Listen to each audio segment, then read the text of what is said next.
everyone, welcome back to Obsessive Chicks. Today I'm canning sausage and ground hamburger. I'm completely out and I need to get my canning on. But what I'm doing here is I've got 14 pounds of Jimmy Dean sausage. Normally I like to do the hot Jimmy Dean, but I got such a deal at Sam's Club for it was like $4.50 for this huge tube, which is cheap. So I've got that I'm going to do, and then I've also got 6 pounds of ground hamburger. Now with my sausage, I'm going to do some of the jars with ground sausage so that I can do biscuits and gravy, and I'm also going to can some patties. With this, I'm just going to do dry pack where I'm just going to cook it, and I'm going to put it in the mason jars.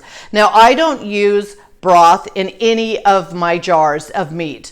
I let it just sit in its own juices. There are some people out there that like to put their liquid into it, their bouillon, and it's all personal preference. I have no problem looking inside the jar and seeing the fats, one thing or another, a little bit of discoloration, because I know what's in it. So it's just your personal preference of what you want to do, if you want to wet pack, dry pack. Anyways, stick with me. I'll show you a lot of different tips of things that I've learned over the years of just little things to use when you're canning. And we'll get to canning, so come along. Cool. Okay, so what I do is I will wash my jars in a dishwasher, and instead of putting them in hot water and having to pull them out and do that whole thing, I put them in my oven. I will start it out cold with everything in the oven cold, so I don't crack anything, because you don't want to take your cold jars and throw them in that instant heat. So I will put them in my oven. They're on cookie sheets.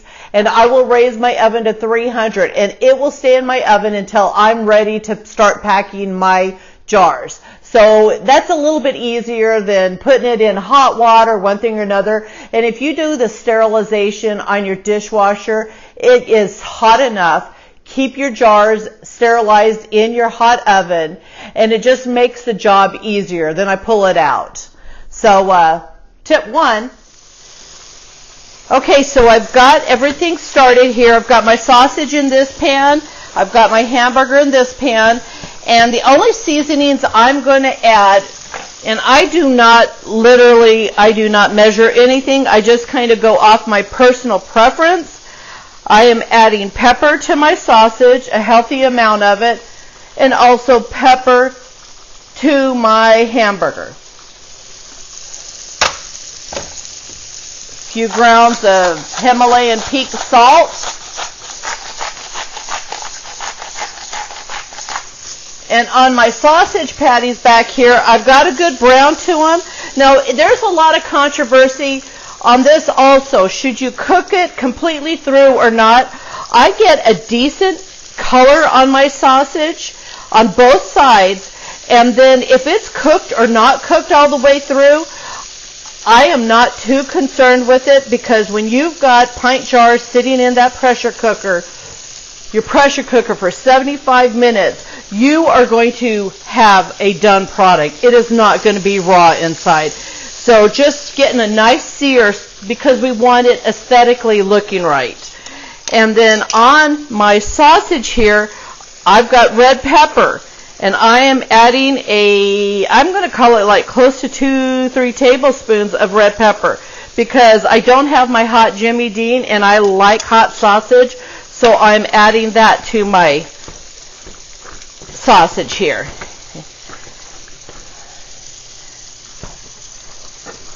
And I'm just going to cook this completely through, and it's crumbly. I'm also going to add poultry seasoning extra to my sausage. And the reason why I do this is because when I'm canning, and like per se we use it for out on the road in my husband's rig or camping, I don't want to have to haul a bunch of seasonings with me. And I know that they add poultry seasoning to the mix. I just like more seasoning. So that's what I do. Cook with your own taste. You know what you like or don't like. So I'm done here pretty much with a good cook on my sausage. Got a few pieces that I want to brown a little bit more, and I'm just going to keep doing my sliced sausage, making my patties up. Another little quick tip is when you're handling sausage, I buy boxes of these little gloves, and when you're trying to make patties, it's just so much easier than the patties sticking to your fingers. So I will waste glove after glove after glove, peeling them on and off when I'm doing something like this. Okay, so we're close to being done on the sausage patties. Got one more batch to do. My hamburger and my sausage are coming along.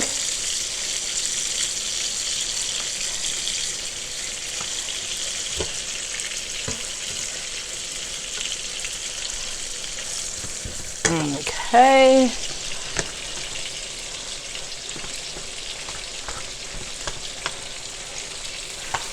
Now I could have done this in like smaller batches. I've done them both ways, and unless you just really want a brown like you're getting on the sausage, I'm not too concerned with this because I'm just going to cook it in gravies and things like that. So I'm just cooking this through into a cooked crumble. And my hamburger is pretty well done. Now the only other thing that I do, and if you watch any of my videos, I am a Lawry's garlic salt freak, and so I literally will put garlic salt in both of these because I like my garlic salt.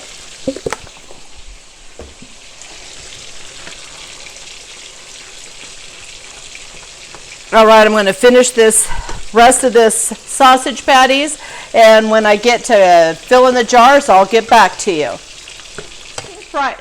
Okay, so I have everything fried up. I've got my patties in a bowl here. I've got my hamburger, and I've also got my sausage. All right, so in my pressure cooker here, I've got a Presto pressure cooker here with the dial gauges. Now, when you're doing meats, you cannot water bath. You have to use a pressure cooker with a gauge. Now, I am here in Arizona, Mesa, and my elevation requires that I cook all my food at 11 pounds of pressure. Now, depending on where you're at, you need to look at your elevation, Google it, and it will tell you how many pounds of pressure you want to cook at.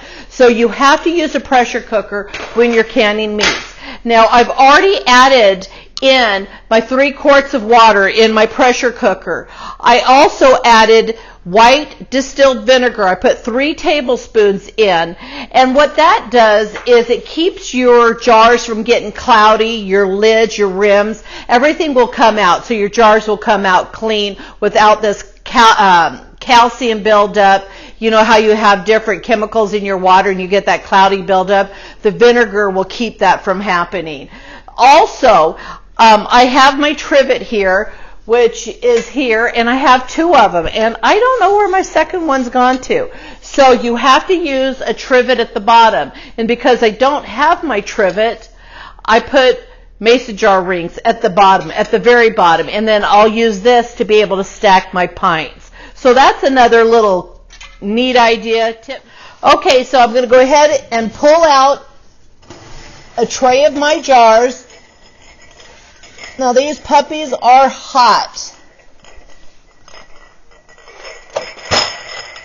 And I'm going to get on some gloves because I do not want to get anything in my product. And for the cost, it's much cheaper to just get rid of the pears and just keep changing them out. And I'm just going to go ahead and put in my patties into my mason jars. And I can put up to 5 of my patties. Alrighty, so that's done. And in the rest of my jars that I've got out here, I'm going to go ahead and start packing my ground sausage.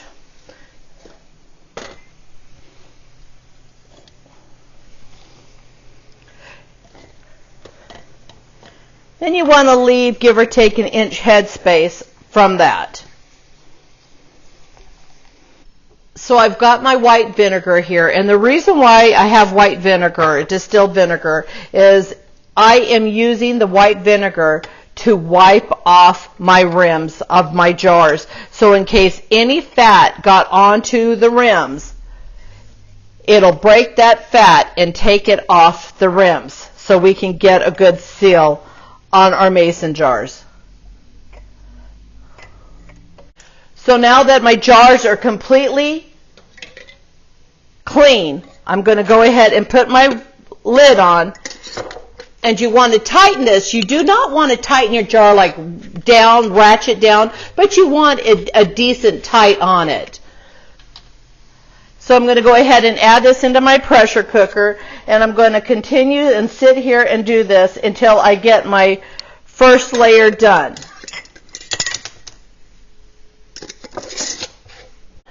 So I have my trivet here. I'm going to go ahead and put it inside here between my two sets of mason jars, and I'm going to go ahead and get the lids on this ground sausage. So I have my lid on my pressure cooker, and I've got my timer on my microwave set for 10 minutes. And what we're doing is we're letting this air vent out of our pressure cooker for 10 minutes.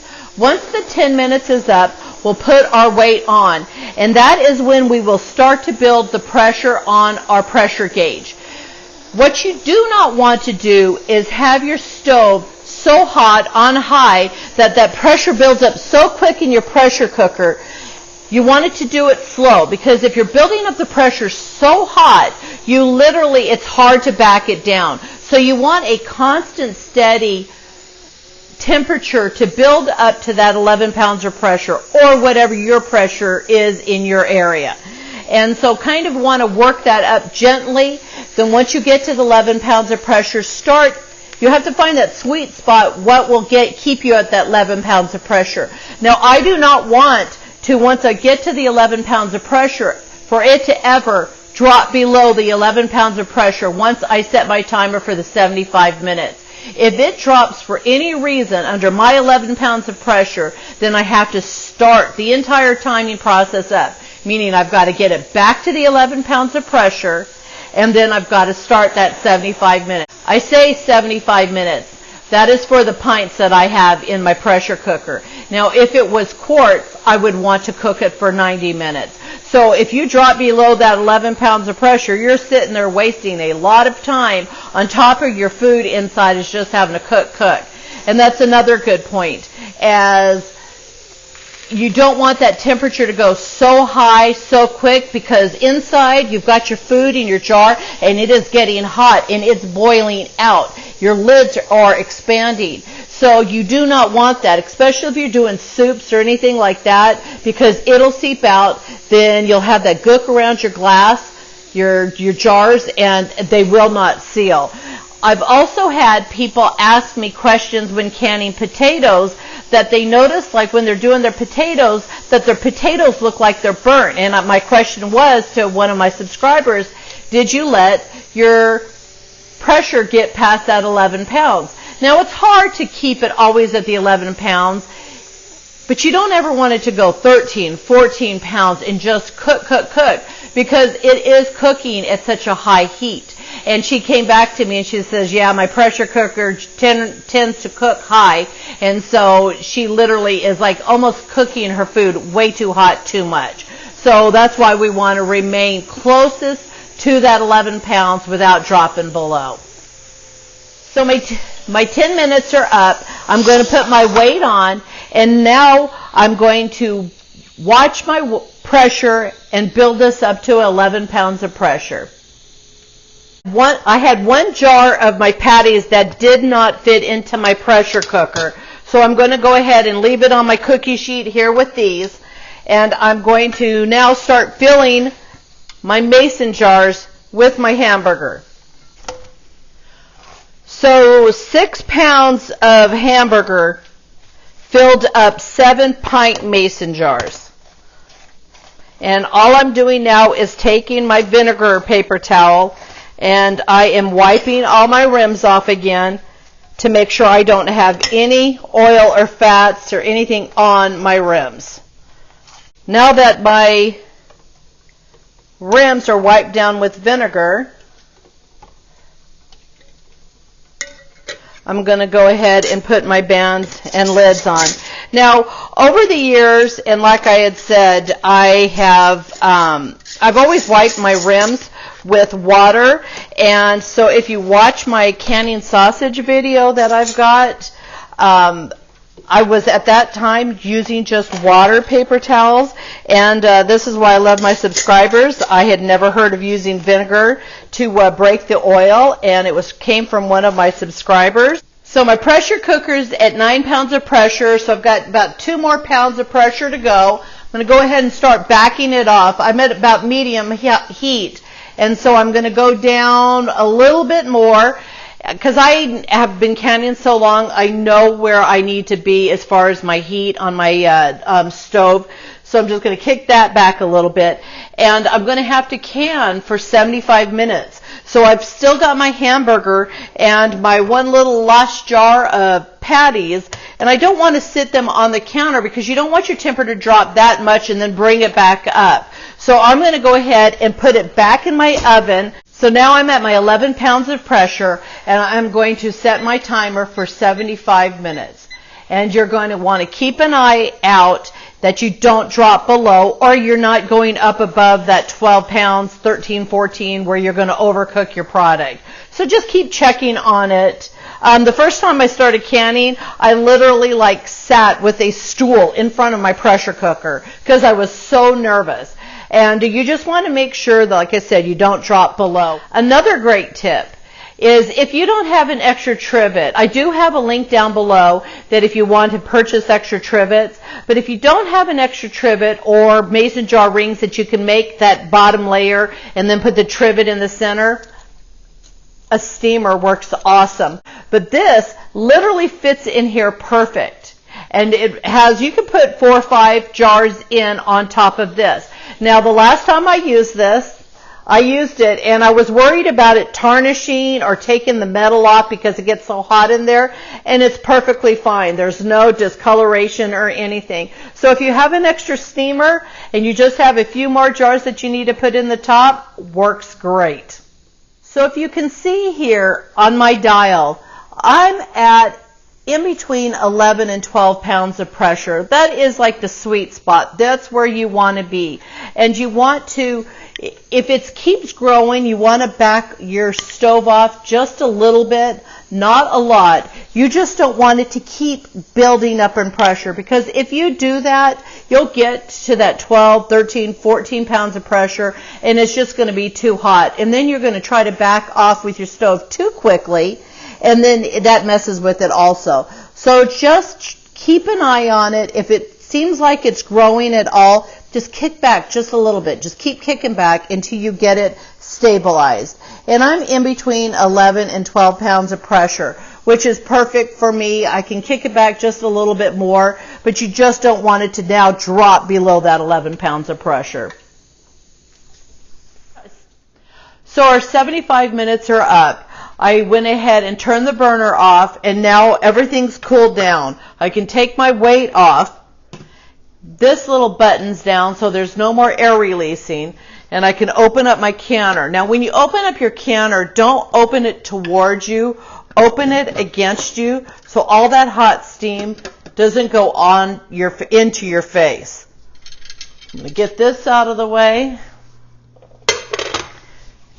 And then now I can just pull my jars out. My ground sausage, you can see the bubbles. And that is liquid from that sausage. I did not add any liquid to this at all. The only liquid that's in it is its own juices, and then just the teeny bit of fat that I added to each jar. So I'm going to pull these out. See if I can get my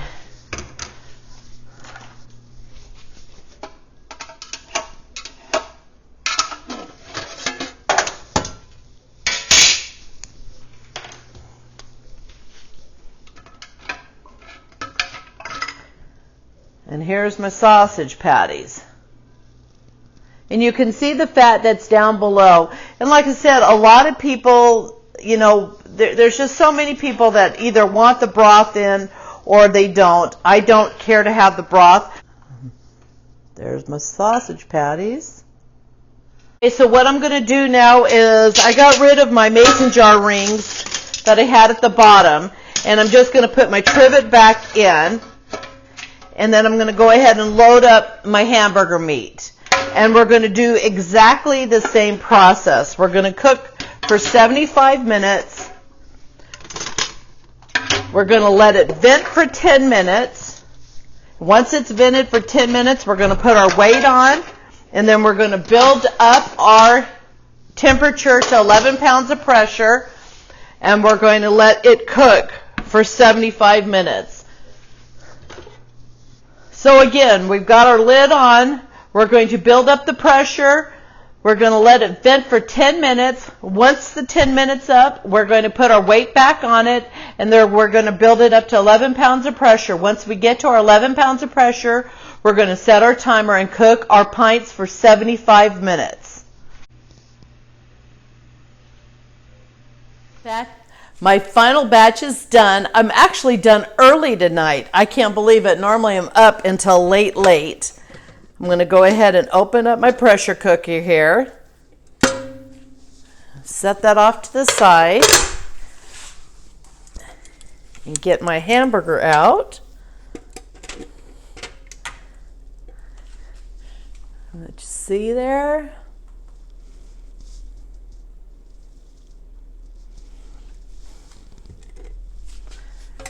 And now what I'm going to do is I'm going to go ahead and let these cool on their own, and I will let them sit for give or take 24 hours, 36 hours, and then once they have cooled and that time has gone by, I'm going to pull my bands off, and then I'm going to give my jars and everything a good wash and clean up anything, any oils or anything that might have seeped out. I can see in my water that I don't have any seepage. Normally if you have seepage, you can see it floating in the water, and I don't have any. My water is real clear. I love that sound, the popping. Let's see if we can hear another one. There you go. That's what you want to hear. Tomorrow morning, in a couple hours, I'll feel and see if I have them all popped. If for some reason they didn't seal, you can tell this is sealed. There's no popping to it. If they don't seal, just throw them in the refrigerator and eat them in the next couple days. Also, I leave my bands on my jars. I've been doing canning for over 25 years, and I don't leave it tight on. I do leave the bands on after my jars are cleaned. I'll clean my bands, put them on. And, there's all these people that say you can't leave the bands on. That's not the way to store it. Do what makes you comfortable. I'm not telling you to do it or not do it. I'm just saying I leave my bands on. I don't put them on tight. I just do it very lightly, and these jars are shipped and stored all over the country. People make product in jars and they ship them with the bands on, and they are on shelves with the bands on. And personally, if for some reason my jars happen to open up with this little bit of band on, at least they're not coming out. I watched a video years ago where somebody did some real bad canning, and literally it was building up so much garbage inside that they took and literally popped these off and it came out. And I don't want that. You can see through the jars if there's any bubbling, if there's anything going on in your jar. I'm just more comfortable with it, with the bands on. So anyways, if you want to see an older video of my sausage that I can, where I put chorizo seasoning in on it, that link will be down below. And I just hope you enjoyed this video, and gives you an idea of canning meats. Awesome. I love my canned meats, and definitely easy to have shelf stable for a couple years. And you're not having to always worry about going in the freezer. Oh, it's frozen. It's just ready to be cooked. So I hope you enjoyed the video. If you did, please subscribe. And if you want to be notified for future videos, ring the bell. We've also got Instagram and Facebook. If you're interested in seeing some of our day-to-day life, we kind of show what we do on our regular days, not filming. So I hope you enjoy, and we hope you all have a blessed day. Okay, so this is my ground sausage that I've got canned here. And what I will do now, after it's sat, I know my lids are not popping, I'll take my bands off. I've got some water here, and I use some Clorox cleanup, so I'll do hot soapy water, and I'll do a couple shots of Clorox cleanup. Now that's your own personal preference. I Clorox bleach everything. So what I'll do is I'll take my jar, and I'll literally, with my hot water, soap and bleach, and wash my jars. And then I will simply rinse them off, put them off to the side, and do all of them that way. Once I'm done, I will wash my bands completely off, dry those. Then I'll put a date and a name on them with the bands. And again, people have issues with bands. I've been doing this for a lot of years. Do what's comfortable for you. If you don't feel comfortable with bands on, then don't do it. I've just done it for a lot of years this way, and I would rather have my bands on than off. And you've got to think, they ship this stuff all over the place with bands on it. They sit on store shelves with the bands on them. So, you know, you can look inside your jar. That's your sausage. You can look inside your jar and see if anything's going on. So I have the comforts to know before I even open my jar that I can look at it and decide if I want to even open my jar up or not. And if you use this within the first couple years, you're going to have no issues with your product. There's some people that have had jars for 3-4 years and used them with no issue. So get past that, ooh, it looks weird. Once you throw this in a frying pan and fry it some more, you're going to have no issues with any color grease, and you can make a gravy from your grease. So another little tip, wash your jars, put them up clean.